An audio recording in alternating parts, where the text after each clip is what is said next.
अस्सलाम वालेकुम स्टूडेंट्स, कैसे हैं आप सब। उम्मीद है आप सब खैरियत से होंगे। स्टूडेंट्स, मैं हूं आपका केमिकल मेंटोर और मैं आपको अपने इस चैनल में खुशामदीद कहता हूं। स्टूडेंट्स, आज हम एफएससी फर्स्ट ईयर केमिस्ट्री के चैप्टर नंबर 1 की एग्जाम्पल नंबर 6 को डिस्कस करने की कोशिश करेंगे, जिसकी स्टेटमेंट कुछ इस तरीके से है कि calculate the gram atoms moles of 0.1 gram of sodium, और इसका बी पार्ट यह है कि 0.1 किलोग्राम ऑफ सिलिकॉन। दोनों केस में आपको मास दिया गया है सोडियम और सिलिकॉन का, और आपने जो है इसके नंबर ऑफ़ मोल्स निकालने हैं। तो देखें, सोडियम का मास आपको कितना दिया गया है, 0.1 ग्राम दिया गया है। सोडियम का एटॉमिक मास कितना होता है, 23 होता है। ठीक है, तो मैंने क्या लिख दिया, mass of sodium is equal to 0.1 gram और molar mass of sodium is equals to 23 gram per mole. यहाँ पर एक चीज़ जो आपने याद रखनी है वो ये है कि मास की यूनिट ग्राम होता है और मोलर मास की यूनिट क्या होता है, ग्राम पर मोल होता है। हमने क्या निकालने हैं, नंबर ऑफ मोल्स निकालने हैं। तो हम आते हैं इसके सोल्यूशन की तरफ। जैसा कि हम जानते हैं कि नंबर ऑफ मोल्स बराबर होते हैं मास ओवर मोलर मास के। ये हमारे पास एक फार्मूला है कि नंबर ऑफ मोल किसके बराबर होता है, मास ओवर मोलर मास के। तो डाटा में हमें सोडियम का मास भी दिया गया है, वो कितना है, 0.1 ग्राम, और डाटा में हमें सोडियम का मोलर मास भी दिया गया है, वो कितना है, 23 ग्राम पर मोल। तो यहाँ पर ग्राम ग्राम से कट जाएगा और मोल जो है उलट के ऊपर चला जाएगा। तो हमारे पास क्या जवाब आएगा, 0.0043 मोल। उम्मीद है आपको पार्ट नंबर ए जो है क्लियर हो चुका होगा। तो देखें, यहाँ पर जो आपने बात याद रखनी है वो ये है कि जब भी आपको नंबर ऑफ़ मोल्स मास की बात की जा रही हो, ठीक है, तो वहाँ पर मोलर मास लिखने की हमें ज़रूरत पड़ती है। तो यहाँ पर आपने मोलर मास लाजमी तौर पर लिखना है।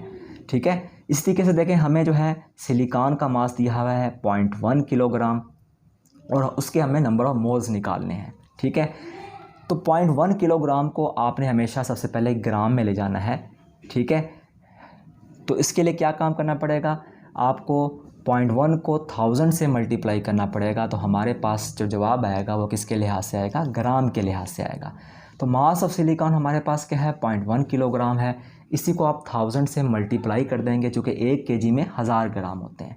ठीक है, तो हमने 0.1 को 1000 से मल्टीप्लाई किया, हमारे पास क्या जवाब आया, 100 ग्राम।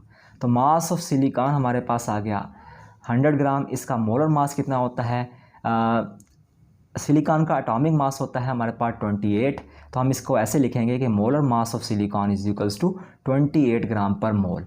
हमने क्या निकालने हैं, नंबर ऑफ़ मोल्स निकालने हैं। इस क्वेश्चन में और पिछले क्वेश्चन में क्या फ़र्क था, यहाँ पर आपको मास केजी के लिहाज से दिया गया था। ठीक है, और केजी को ग्राम में कन्वर्ट करने के लिए आपने क्या काम किया था, 0.1 को 1000 से मल्टीप्लाई कर दिया था। तो आपके पास क्या जवाब आया था, 100 ग्राम आया था। सेम इस तरीके से आपने, जैसा आप पहले सोडियम का एटॉमिक मास को आपने मोलर मास की सूरत में लिखा था, इसी तरीके से यहाँ पर आपने सिलिकॉन के एटॉमिक मास को मोलर मास की सूरत में लिखना है कि molar mass of silicon is equals to 28 gram per mole. हमने क्या निकालने हैं, नंबर ऑफ मोल्स निकालने हैं। तो देखिए, अगर आप इसका सोल्यूशन करना चाहते हैं तो हमें इसका फार्मूला पता है नंबर ऑफ मोल्स निकालने का। नंबर ऑफ मोल्स निकालने का फार्मूला क्या होता है, मास ओवर मोलर मास। ठीक है, मास हमें डाटा में दिया गया है और मोलर मास भी हमें डाटा में दिया गया है। यहाँ पर ग्राम ग्राम से कट जाएगा और मोल उलट के ऊपर चला जाएगा।